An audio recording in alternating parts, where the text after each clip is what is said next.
9 sessions of GT. See, in today's session, we are going to see market demand schedule. In the last session, we have seen individual demand schedule, and now we are going to see market demand schedule. Market demand is total demand for a commodity from all the consumer at a given price during a given period of time. See, market demand क्या है? Market demand is total for a commodity. Total demand for a commodity. एक commodity की जो total demand है from all the consumer at a given price during a given period of time. Market demand schedule is a tabular representation showing different quantities of commodity which all consumer are prepared to buy at various prices over a given period of time. See, market demand schedule is a tabular representation. ये एक tabular representation है showing different quantities, जो दिखाता है कि जो different quantities of commodity which all consumer are prepared, जो सारे कंज्यूमर जो प्रिपेयर होते हैं to buy at various price over a given period of time. It is obtain by a horizontal summation of the demand of all consumers at various price. It also indicate inverse relationship between price and quantity demanded. See, ये हमारा इसके ऊपर पहले भी discussion हो गया है. It have a inverse relationship. It indicate, it show an inverse relationship. ये एक inverse relationship दिखाता है between price and quantity demanded. This can be explained with the help of following market demand schedule. अभी देखो, आपको जो table दिख रहा है इसमें price of commodity. When price of commodity is 10, next consumer A is demanding 5, consumer B on this price is demanding 10, and consumer C is demanding 15. Then the total is 30. Different consumer are demanding commodity at this price in different quantity. अलग अलग consumer अलग अलग quantity demand कर रहे हैं at this price.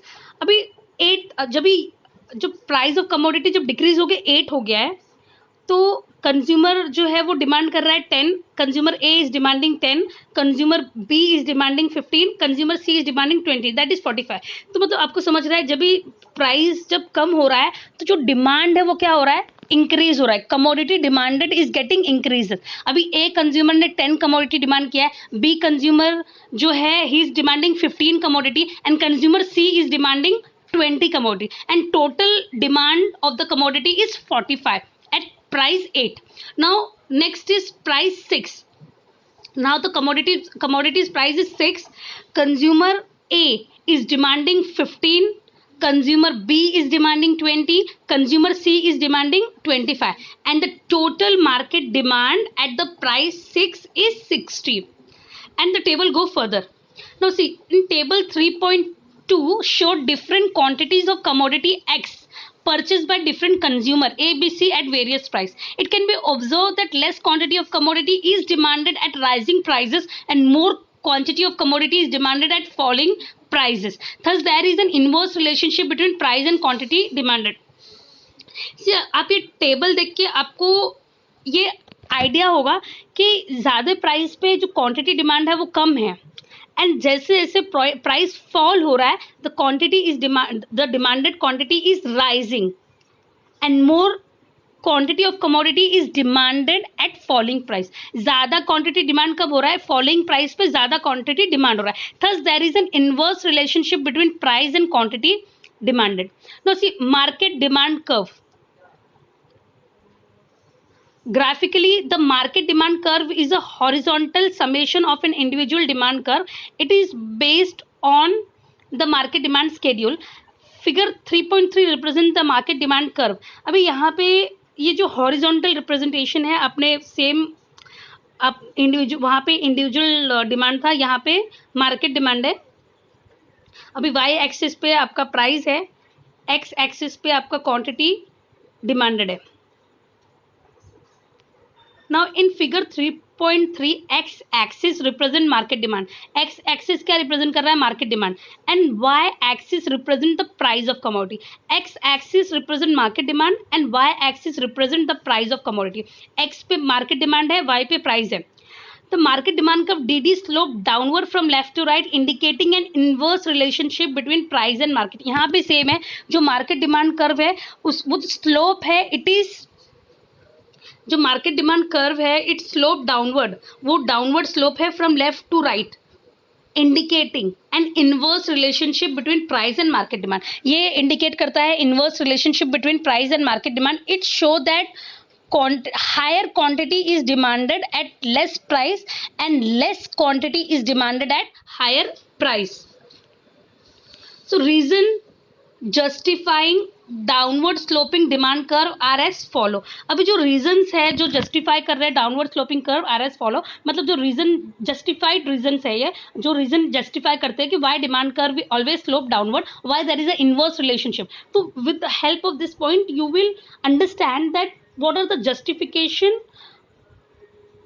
what are the reason justifying, what is the justification given for downward sloping demand curve are as follow. First one is law of DMU. Abhi we have already seen that marginal utility goes on decreasing, diminishing with an increase in the stock of commodity and vice versa. See ये हम लोगों ने पहले भी देखा है, law of DMU बहुत clear था कि जैसे हम commodity back to back consume कर रहे हैं तो जो मार्जिनल यूटिलिटी है it gets diminishing, it keeps diminishing with every increase in stock of a commodity and vice versa. जितना स्टॉक ऑफ कमोडिटी हम कंज्यूम करते जाएंगे मार्जिनल यूटिलिटी क्या होता है, कम होते जाता है. Therefore, a consumer tend to buy more when price fall and vice versa. This implies that demand curve is sloping downward. And see, इससे हमको पता चलता है कि जब मार्जिनल यूटिलिटी कम होते जाएगा तो कंज्यूमर जो है वो ज़्यादा प्राइस पे वो क्वांटिटी ज़्यादा डिमांड नहीं करेगा, ज़्यादा प्राइस पे वो क्वांटिटी कम डिमांड करेगा बिकॉज मार्जिनल यूटिलिटी जो है वो इट कीप्स डिक्रीजिंग. तो कंज्यूमर जो है therefore consumer tend to buy more when price fall. Consumer ज़्यादा परचेस करता है जब प्राइस क्या होता है, गिरता है, and vice versa. This implies that demand curve is downward sloping. Now next is income effect. In case of normal goods when price falls purchasing power of a consumer increases which enable to buy more of that commodity. This is known as income effect. See अभी कैसा है कि अगर price कम है, जो normal goods है जब उसकी प्राइस फॉल होती है तो कंज्यूमर का परचेसिंग पावर इंक्रीज होता है. कमोडिटी का प्राइस गिर गया है तो उसका परचेसिंग पावर जो है वो ऑटोमेटिकली बढ़ जाता है. तो इससे कंज्यूमर क्या करता है, ज़्यादा डिमांड करता है at low price. So this is known as income effect. अभी नेक्स्ट है substitute effect. In case of substitute goods, when price of commodity rises, the consumer tend to buy more of its substitute and less of that commodity whose price has increased. This is known as substitute effect. See ये substitute effect क्या होता है, मतलब अभी जो दो commodity है both are substitute to each other. अब ये समझो कमोडिटी ए एंड बी है, आप ए की जगह पे बी को भी यूज करोगे तो भी चलेगा, बी की जगह पे आप ए उसका सब्स्टिट्यूट है, दोनों both are substitute to each other. तो जब भी प्राइस ए जब इंक्रीज होगा, when price A will go up then consumer will automatically switch to the product B, commodity B, because he will not buy a commodity at higher price. तो वो उसकी जगह पे वो क्या करेगा, उसका जो बी है जो सब्स्टिट्यूट है वो उसे यूज करेगा. So this is known as substitute effect. Now next is multipurpose use. When a commodity can be used for satisfying several needs, its demand will rise with a fall in its price and fall with the rise in its price. See multipurpose, जब भी कोई commodity जो है वो उसको आप multipurpose के लिए यूज कर सकते हो, मतलब उसका सिर्फ एक सिंगल यूज नहीं है, it can be use for multipurpose, it can be use for many other things. So in this case here it when it price will fall then its demand will get increase, its demand will rise with the fall in price and fall with the rise in price. उसका demand increase होगा जब price fall होगा and demand will decrease when price will increase. Next is new consumer. When the price of a commodity fall a new consumer class appear who can now afford the commodity. Thus total demand of for commodity increases with the fall in price. See जब कोई product का price गिरता है, price कम होता है तो तो एक नया group, a new class of consumer appear who can now afford the commodity. Thus total demand of commodity increases with fall in price. See, I'll give you an example which is at a very ground level. See, now TV sets, earlier it was very expensive, television, and it used to be very expensive. Then very few people would afford it and they used to purchase it. But now when the price of that commodity is not that much, अभी उसका price उतना नहीं है, तो हर कोई क्या कर सकता है, उसको अफोर्ड कर सकता है. Everyone can afford to keep a television in their house. So this is a very simple example that when the price fall, total demand will automatically, it will go up. So I hope these things are very clear. Now see, first one, reason.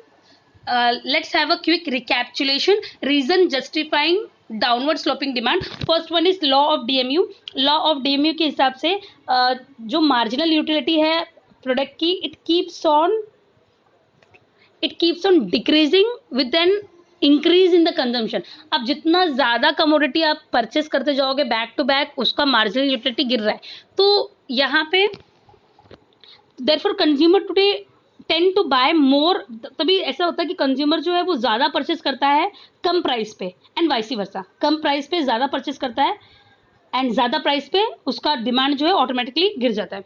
Next है income effect. अभी in case अगर किसी goods का, normal goods का अगर price कम होता है तो कंज्यूमर जो है उसका purchasing power will automatically gate increased. तो वो ज़्यादा कमोडिटी क्या कर सकता है, वो कम प्राइस पे वो ज़्यादा क्वांटिटी परचेस करना चाहेगा, बिकॉज उसका मतलब बिकॉज उसका प्राइस क्या हो गया, कम हो गया. This is known as income effect. Now next is substitute effect. In case of substitute goods, when price of a commodity rises. Substitute goods में क्या होता है कि प्राइस कमोडिटी का जब राइज होगा तो instead of buying that commodity you can switch on to other commodity. आप दूसरे कमोडिटी पे क्या करोगे, स्विच करोगे. तो यहाँ पे कैसे consumer tend to buy more of it substitute and less of that commodity when price have increase. तो कंज्यूमर जो है वो सब्स्टिट्यूट को ज़्यादा परचेस करेंगे और जो मेन जो कमोडिटी है उसको उसका प्राइस जो है उसका जो डिमांड है वो कम हो जाएगा और सब्स्टिट्यूट का डिमांड क्या होगा, इंक्रीज हो जाएगा. So this is known as substitute effect. Now next is multipurpose, where a commodity can be used to satisfy several needs. जब ये कमोडिटी बहुत सारे नीड्स को एक साथ सेटिस्फाई कर सकता है तो इट डिमांड विल राइज. उसका डिमांड क्या होगा, बढ़ेगा with the fall in its price and fall with the rise in its price. Now next is new consumer.